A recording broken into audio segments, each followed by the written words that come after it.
C'est quoi cette émotion? Pourquoi il a fait ça, lui? Et l'écologie alors? J'ai pas compris. Mais ça se passe comment? Pensée lycéenne. Bonjour à tout le monde et bienvenue dans Pensée lycéenne pour cette 7e émission, déjà. Bonne écoute sur Delta FM 90.2.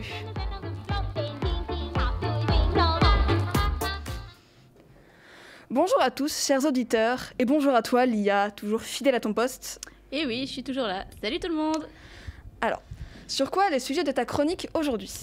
Alors aujourd'hui, je vais encore parler d'une civilisation, mais cette fois sur la civilisation indienne. Super. Et c'est moi qui vais aujourd'hui commencer, maintenant tout de suite, par vous parler de ma version du temps qui passe. Donc, ça va être une chronique très personnelle, entre guillemets. Donc, je vais raconter ma vie et tout, mon expérience. Bon, bref. Trêve de bavardage. Je commence. Bon, ok. Je vous avoue, c'est un peu bizarre que je fasse une chronique sur le temps qui passe, parce que j'ai que 16 ans. 16 ans déjà. Bon, en fait, c'est pas si bizarre que ça. Ça fait plus d'un mois que j'ai 16 ans, mais j'y crois toujours pas. Bon, en fait, ça me fait ça chaque année. Je prends conscience de l'âge que j'ai, qu'une semaine avant mon prochain anniversaire. Pas franchement très pratique. Alors ouais, j'ai un peu de mal avec le temps qui passe, qui m'emmène loin de mon enfance insouciante. J'arrive pas à me dire que dans moins de 6 mois, ma sœur est majeure, et que ma cousine l'est déjà, et qu'en plus, elle a son permis, avec 31 points sur 31, je veux souligner, donc bravo à toi. En parlant de permis, je sais que l'âge de commencer la conduite accompagnée ou de passer le code, enfin, je l'ai l'âge. Mais je suis pas prête. Je ne m'imagine même pas au volant d'une voiture. Je pense qu'inconsciemment, cela m'amènera loin de l'enfance et que je voudrais y rester. Oui, je pense que j'ai encore un syndrome de Peter Pan. Je dis encore car j'en avais déjà quand j'étais petite. Je voulais pas grandir car j'adorais les jeux gonflables et les structures dans les parcs. Et je me disais que si j'étais trop grande, je pourrais plus y jouer. Donc je voulais rester petite. Vous moquez pas, hein, j'avais 6 ans. Bon. En fait, je pense que je n'arrive pas à envisager les gens et les choses grandir, évoluer. Par contre, je suis contente parce que j'ai pris 1,5 cm depuis l'année dernière. Du coup, je mesure 1,66 m et demi. Ah ouais, grandir en âge, on n'est pas contente, mais grandir en taille, c'est cool. Ouais.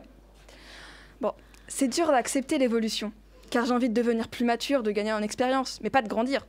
Pas de devenir une adulte, parce qu'il y a plein de pression, c'est horrible.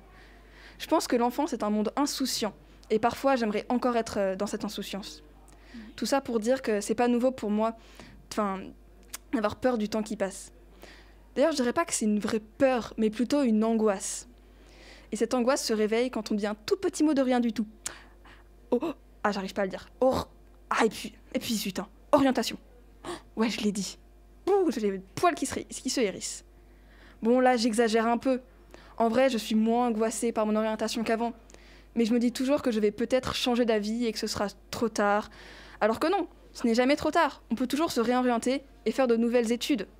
Mais bon, c'est toujours une angoisse comme une autre. Et je pense qu'on est plein à avoir peur de ce mot, orientation. Dans mon angoisse du temps qui passe, non, je vais me corriger. Dans mon angoisse du temps, j'ai aussi du mal à me projeter trop loin dans le futur. J'ai déjà essayé de me projeter quand j'aurai 40 ans, mais soit je suis angoissée, soit j'y arrive pas. Donc j'ai décidé d'arrêter. Ah, le temps qui passe. Je me dis que le lycée, c'est rapide. On n'en a que pour 3 ans. Mais 3 ans, c'est déjà long. On a le temps de faire plein de trucs en 3 ans. Par exemple, j'ai l'impression que le début de l'année scolaire, c'était il y a 1 an, car il s'est passé tellement vite. Mais il s'est passé tellement de choses aussi. J'ai un nouveau lycée, de nouveaux projets, de nouvelles idées, de nouvelles connaissances et des gros délires et plein d'autres trucs chouettes. Et pour conclure cette chronique, je vous laisse avec ces paroles d'une chanson que je n'assume pas trop, mais qui sont appropriées. Et c'est le temps qui court. Bon, maintenant je vous propose d'écouter notre pause musicale. Donc c'est Les Cons de Zoufris Maracas. Nous sommes de retour après cette pause musicale. Elia va nous parler de la civilisation indienne d'Amérique. Alors aujourd'hui, je vais vous parler d'une autre civilisation, celle des Indiens d'Amérique. Et comme dans la civilisation viking, les femmes occupaient une grande place. Elles faisaient la guerre, gouvernaient, travaillaient, chassaient, créaient, soignaient, éduquaient, inventaient, divorçaient, héritaient, et dans certains cas, elles étaient montées au rang de déesses. Indépendantes et libres, elles en effrayèrent plus d'un. En faisant mes recherches sur la culture de ce peuple, j'ai aussi découvert que les Indiens d'Amérique comptaient 5 genres différents. En effet, avant d'être colonisés par les chrétiens, les Indiens d'Amérique n'avaient pas une vision binaire du genre. Leur appréhension du sujet était bien plus complexe, puisqu'ils en distinguaient donc 5. Alors que notre société occidentale peine à accepter la diversité du genre, les Indiens pouvaient être d'identité homme masculin, femme féminine, homme féminin, femme masculine ou transgenre. Et tout le monde vivait en harmonie. Seule l'unité au sein de la communauté était importante. Et pour pas influencer les enfants dans le choix de leur genre, on leur donnait à porter des vêtements neutres et ils choisissaient leur genre en grandissant.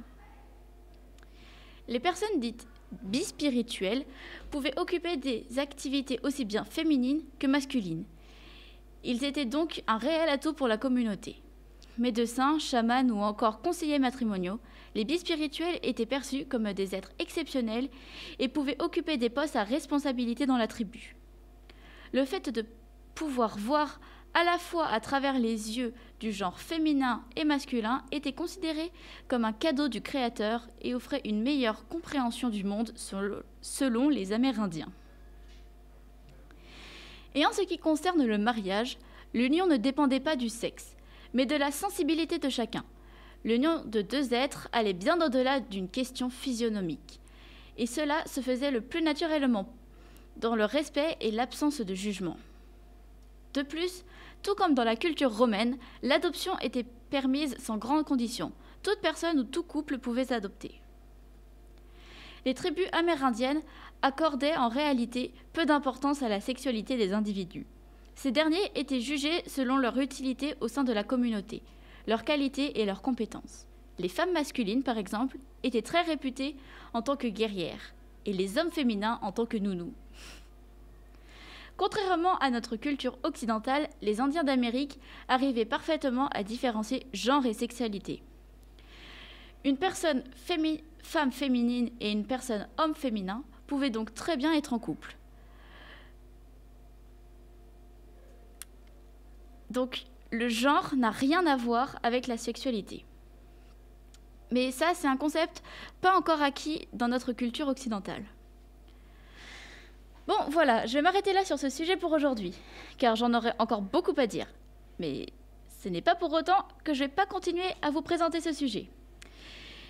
Donc, on se retrouve la semaine prochaine pour le 2e volet de la civilisation indienne. Alors, j'espère que vous avez appris des choses grâce à ma chronique, et on se retrouve donc la semaine prochaine pour en apprendre encore plus.